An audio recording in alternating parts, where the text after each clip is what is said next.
Welcome to From Caving In to Crushing It, the podcast for those who find themselves immersed in adversity and choose to write their story instead of having others write it for them. I'm Drew Deraney, and I'm your host. Hi, Carrie. Hello, Drew. Thank you so much for having me on here today. You're welcome, and it's my pleasure. And as we were talking before I hit the record button, I was joking, but I said, we're not keeping score here, but you've had me on your show twice, so I need to come back. So, but that's not the reason. Honestly, the reason, the impact of what I try to get on this show is to bring people on who are inspiring and provide hope for the audience by their actions, not by their words. And everybody I bring on has an amazing story, and they are unstoppable overcomers. And you're one of them. And that's really why I wanted you to come on. Plus, you're a wonderful human being. So you checked all the boxes. I checked all the boxes. Thank you. So, when we're young, we're taught that life is linear. If you do A, B, C, and D, everything's going to turn out fine, and boom, and inevitably something gets in our way, and we either go through it or go around it or retreat. And then those defining moments shape us who we are now. And I'm curious, and I'm sure the audience too, where you go as far back as you want, where was that defining moment or moments where it was like, wow, there's a better way to live, and what has shaped you to be who you are now? I absolutely love this question. I absolutely was taught that you do these things and everything will fall into place. It was go to college, get your corporate job, you stay there forever, and you retire with the gold watch and go live your life. Right. And in that whole time zone, or that whole timeline, also was spending time with family and growing up with my brothers, and then taking on the role of parents, and then telling our kids all the stories of our childhood. That is what my parents did. We would sit down with my mom's sisters and brother, and we would laugh, and we would do the same thing with my dad and his siblings. The stories were hysterical and watching my grandmother's face when she would hear a story for the first time, as they got older, and she was like, "You did what now?" Yes, and just laughing. I couldn't wait for that part, Drew. I couldn't wait for that part of my life, because I watched the fun, and I watched my parents and their siblings get closer and closer and closer as they grew. And I couldn't wait to be a part of that. And so I really, as I went through that whole graduate from high school, go to college, get the job, get married, have kids, as I went through all of that, I also would talk to my brothers and say, what stories are we going to tell to our kids? And we would laugh. We would start laughing about them when we were still not having our own kids. We would start to think about what we were going to do with this.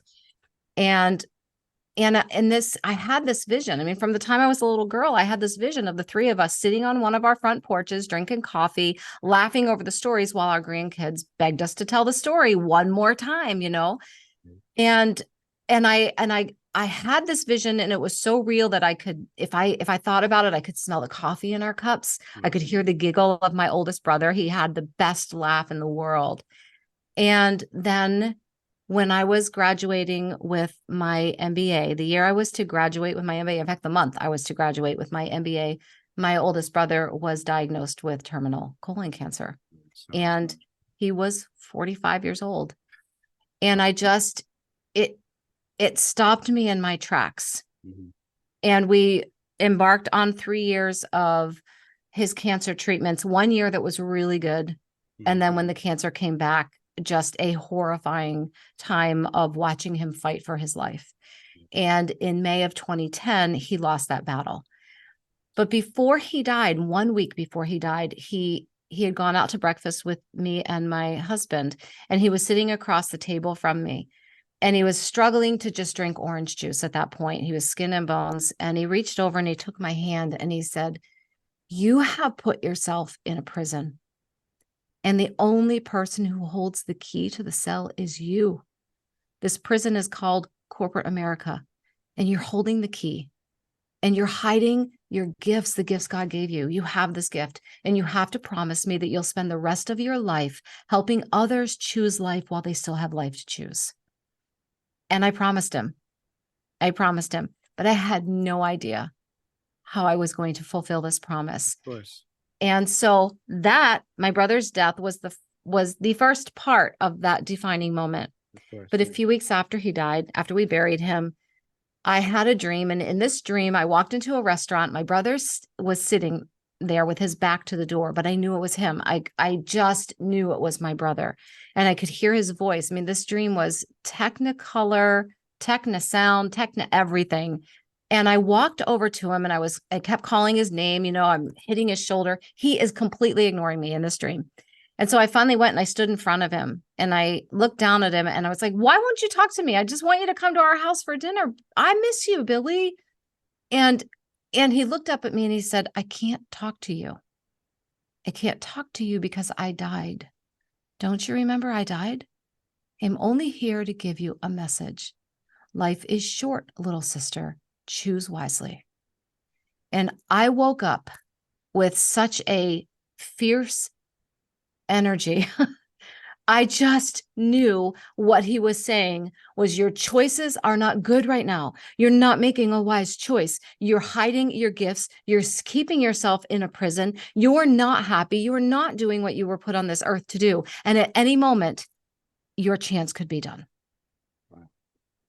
And I started on steps, Drew. I had no idea what it looked like. I had no idea what this container was going to look like. I had no idea what it was going to play out to be, but I started taking steps. One of them was quitting my job. Wow. I actually got a visceral reaction right now. I felt that. And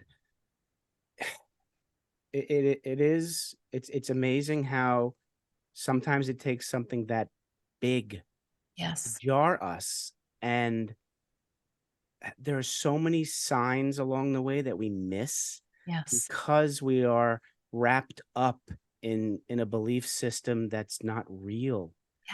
And I'm 54. It was up 53 years it took me to have that moment. And I'm hoping by people like you and me and others telling our story, we can get it into the heads of these 18, 19, 20-year-olds to have them stop and think, you know? So tell me about, so you've decided on your journey. Tell me how you took that first step towards what you promised your brother. Yeah.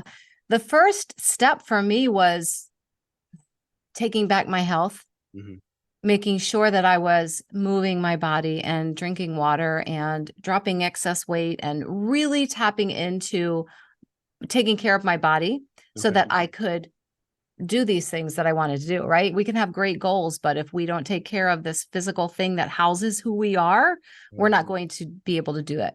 So that was step one. I then started to take courses on how to speak, how to coach. I joined a network marketing company so that I could really start kind of making some income while I was moving forward. So I joined a health and fitness network marketing company. Then I thought that was going to be it. Then I thought, well, I'm going to teach live fitness classes. So I got all those certifications, built a gym in my basement so I could teach. And just before we were laying the flooring and then I was picking out fitness flooring, I was like, I don't think this is it. So oh my goodness. Okay, hey, better to learn at that time. Yep. But I had a really good business coach who was challenging me all along the way. Why are you making these decisions? And I realized it was because there was always somebody saying, you should do this, you should do this, you should do this. And that was another aha moment. Let me tap into what I'm feeling. What do I love doing? I love being on stage, encouraging people and teaching people. I love to sing. I love to coach. And when I really got deep onto what I love doing, it was very easy to make the decision on what the direction was that I was going to go in. Wow. I'm thinking about the term you said, should. Have you eliminated from your vocabulary should, would, could? No, not, I'm never going to should all over myself again. Yes. Yes. Good for Yes. you. And if I catch myself saying it, Yeah. it's an immediate stop for me. Yeah. I have taught my brain that. Wait, why should I? Good. Or I have to go to this tonight. No, you don't. You don't have to do anything. No. And if it's something that benefits you, say I want to, not I need to. Exactly. Right? I Exactly. need to go to the gym. No, no, no. You want to, but it's gonna make you feel better. That's right. I That's right. love it. Oh my goodness. All right. So you got your health back both physically and mentally and emotionally, right? And then what? No more fitness, live fitness things. Then what? Idea. I jumped into coaching. You did. Okay. I did. I started a group coaching program Right. using the method and the steps that I went through with that challenge by my brother, Oh, and called it the radical empowerment method. And that is my signature course, my signature everything. Um, the radical empowerment method is a method. It's the steps I went through: choosing joy and happiness, clearing the clutter, both mentally and physically, mhm, choosing to forgive, walking through that forgiveness, okay. tapping into who I was, like that moment standing down here, picking out flooring and thinking, this isn't what I want. This isn't what I Mm, want. And really getting clear on that, gaining clarity. mhm. So I started a group coaching program. It was a huge success. And so I just kept going. And then people would come back and say, well, do you coach one-on-one? And it really was an organic growth Okay. as I went. When the pandemic hit, I started a podcast, finished my book. I just started my first book, which is a gratitude journal. I Right. just started to take those steps. But part of, so we get stuck in this linear journey thing quite often, I think, as human beings, Sure. right? We get on our path and we're like, this is the path. Hmm. This is it. And in part of taking back my health, with talking with my GP, I had said, cancer runs in our family. Colon cancer has taken so many people, right? And my mom's siblings. My mom had colon cancer when she was in her 50s, but it was caught early and they were able to remove it. Okay. And she said to me, colon cancer is not hereditary. If you keep yourself healthy, you won't ever have to worry about it. Wow. Now that is forward thinking at that Uh-huh. time. Yes. Absolutely. Yeah. Yes, it was at that time. Yeah. So I followed all the rules and I checked all the boxes: Yeah. the water, the sleep, stress reduction, Right. Right. right. Whole healthy foods, lots of plant-based foods. Mm. And then in December of 2020, December 13th of 2020, a Sunday night, 8 o'clock at night, my phone rang and it was an unknown number. And I don't usually pick those up, but something inside said, you need to pick this up. And I did. And it was my doctor, who had done a colonoscopy 6 days previously. Okay. And I thought, 8 o'clock on a Sunday night, and Dr. Lehrman's calling me. This is not going to be good news. Right. And he said, we removed one tiny little polyp. I even told your husband we expect it to be nothing, but it is invasive colon cancer. And it it it literally buckled my knees. Wow. I sat down on the couch. We were decorating the Christmas tree. I told my husband, and we just sat there staring. And then he looked at me and he said, but how? You did everything right. Yeah. I did everything right. And I went in for yet another colonoscopy. They did more biopsies of the colon wall, and there was even more cancer. So I had half of my large intestine removed from the cecum up to the transverse colon in early January. They also did some genetic testing and found out that I carry this genetic disorder called Lynch syndrome. Oh, so there was something genetic. Yes, there was. And it is the leading cause of colon cancer in younger people, especially like 55 and younger. What's it called? What was it? Lynch syndrome, LYNCH. And it's not reading you want to do before bed. It will keep you up at night. I mean, it was very scary. Uh-huh. I had people calling saying, oh my gosh, you're going to die in the next few years. Well, I mean, any of us could, right? Yeah, it's true. Any of us could. Yeah. My mother was living with us at the time. She was 84, almost 85, and telling her that another of her children had colon cancer when she had already buried one was very difficult. Wow. Then the Lynch syndrome came. that diagnosis came and we had her tested. We kind of suspected it had come through her. You have a 50% chance of passing it on to your kids. Oh boy. She did have it. I Okay. had her in for a colonoscopy on May 3rd of 2020, and she died in my arms on the 22nd. Oh my They God. found massive colon cancer. So there was another defining moment Oh, Carrie. of Okay. where do I go from here? Mhm. And it, you're going along in life and it's just I Yeah. started my podcast, wrote my first book and all this. Right. And then, oh, you have cancer. Oh, so does your mom. Oh, your mom's going to die. And it just was a very defining time for me Yeah. because I realized there was more to my message that I didn't realize I had. Right. And I have allowed myself to give myself grieving time, but then to stand up and say, okay, God, I don't know what you want me to do with this part of my story, but I'm open. Lead me. Just show me where to go. Mm, Show me what you want me to do. So right.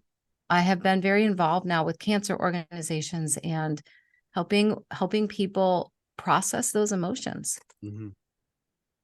It's unbelievable. And at your health, you look wonderful. I mean, Thank you. you feel good. Everything's I okay. do. I feel very good. I Okay. will be Okay. screened for the rest of my life every year for multiple types of cancer, but Jeez.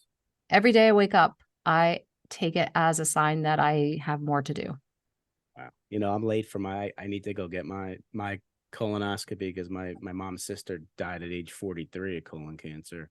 Please don't wait. My dad had prostate cancer and all that. So yeah, I've gone back. I've gone once when I turned 50, but I'm 54 now. So I guess I should go back, right? You should, especially with a family history. Yes. Okay, I'll do that. I'm It's going to one of those hold you things to the it's one of those fire. things I've been putting off. Yeah. Okay. We all do it. So tell me how the book, tell me about the book, Mhm. how it's going. You can talk about the first two book, the gratitude journal, whatever you like. I'd love to hear about the book and other stuff. The gratitude journal, part of the radical empowerment method is gratitude, choosing Okay. that gratitude. Okay. And when I was walking through it with my group coaching and then with my private clients, Mm, I really encourage written gratitude, okay. a practice of written gratitude. Hmm. And many of them would say, but how do we get started? It just felt like hand me a blank book and a pen Mm, and it just stopped them in their tracks. right. So I put together 30 days. It's an 8.5 by 11 Hmm. with one blip at the top and then a whole bunch of space for you to write your own thoughts. And the whole idea of the book is to take a more maybe a negative thought in your life and turn it into gratitude. So when we start to complain about having to do our laundry, let's be thankful that we have so many clothes that we get to wash them and we Hmm. get to wash them in a washer and dryer. Hmm. Hmm. It, Absolutely. right? I mean, or I can't believe I have this sink full of dishes. Well, you have dishes in your sink because you had food to put on them. There you go.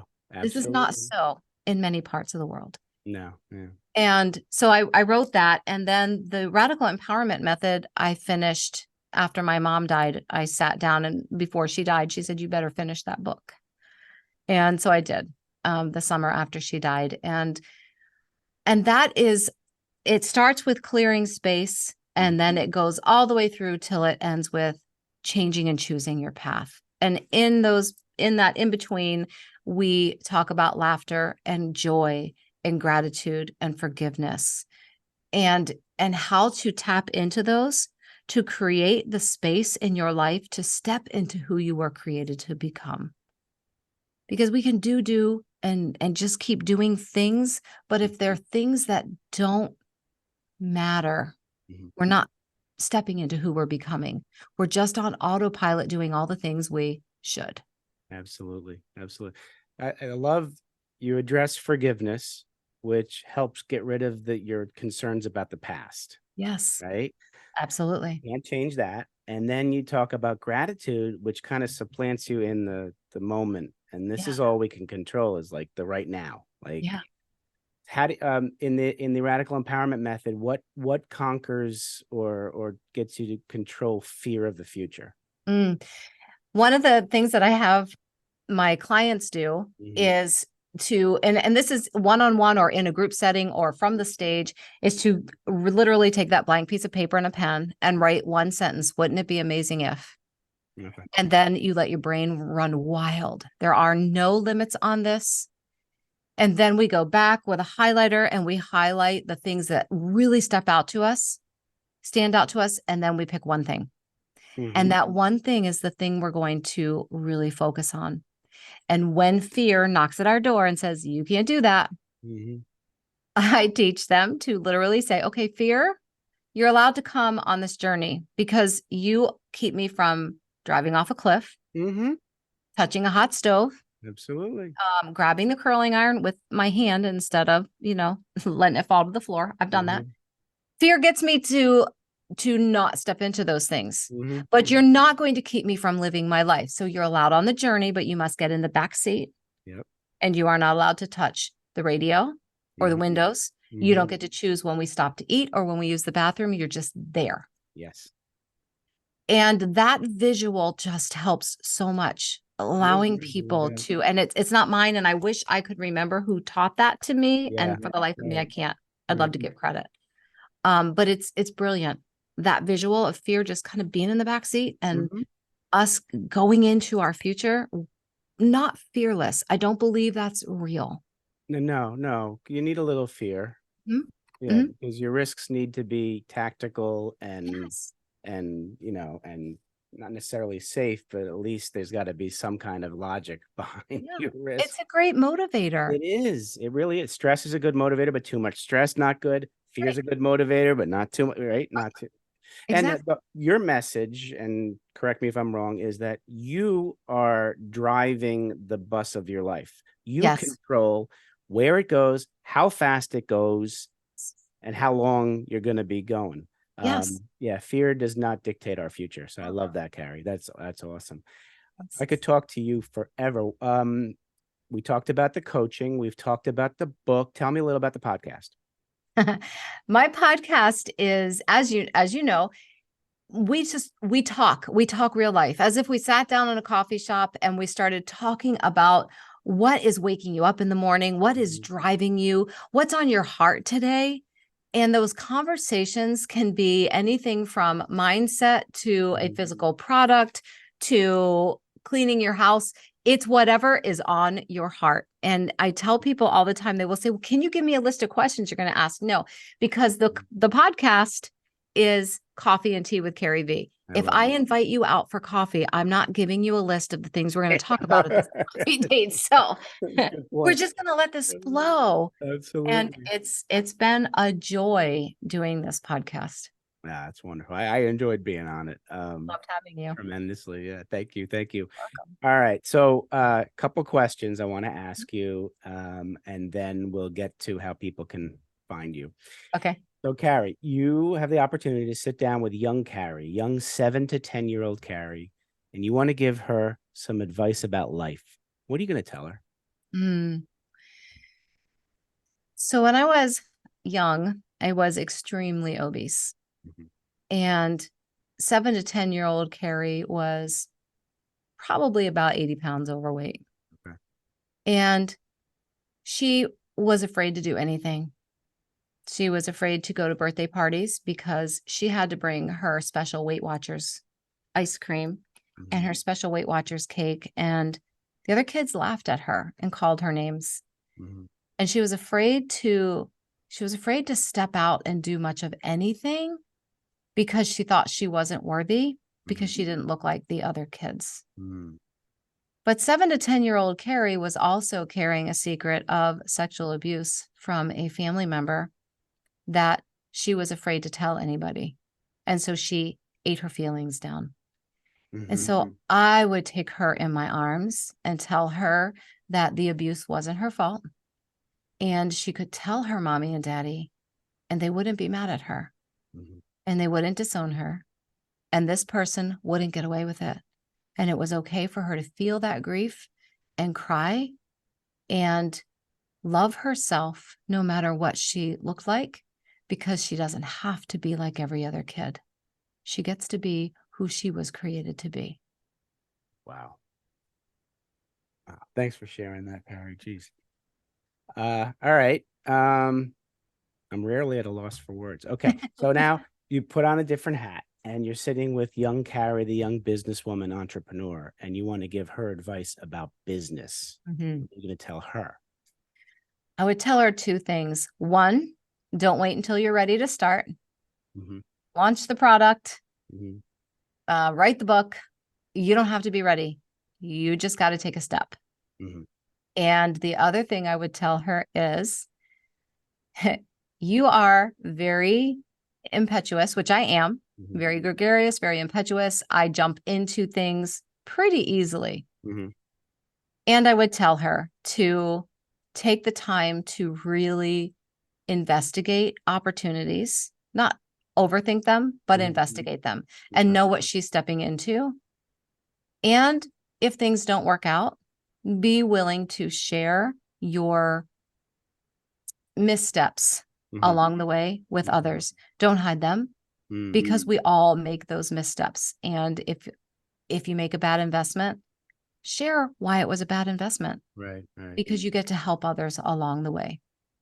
That's what I would tell them. Wow. That's wonderful. All right. Well, the audience and I have gotten more of a sense of the essence of Carrie V. And many people in the audience are going to want to reach out to you. Let's make it easy for them. How can they do that? The best way is my website, which is Carrie V, and there's 2 E's after that V, CarrieVee.com. And all my social media channels are there. You can fill out a form to contact me. Everything is there. You can even get the book and even shoes that say life is short. Choose wisely on them.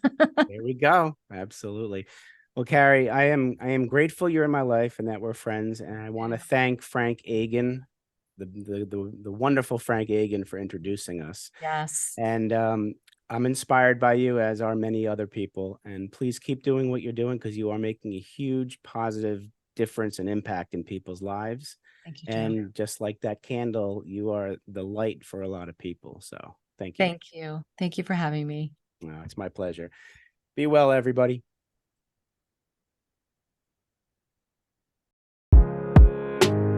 Thanks so much for listening. If you enjoyed the episode, please subscribe and give us a review to help others find it. I'd like you to answer this question. Are you living the life you want to live, or are you living the life others want you to live? I'd like you to think about that for a second, because I strongly suggest you live the life you want to live. If you want to learn more about what I stand for and my services and how I'm able to help many men get out of their own way, please go to my website at www.profitcompassion.com. Feel free to also email me at drew@profitcompassion.com. I'd love to have a conversation with you. Take care of yourself and choose to write your own story instead of letting others write it for you.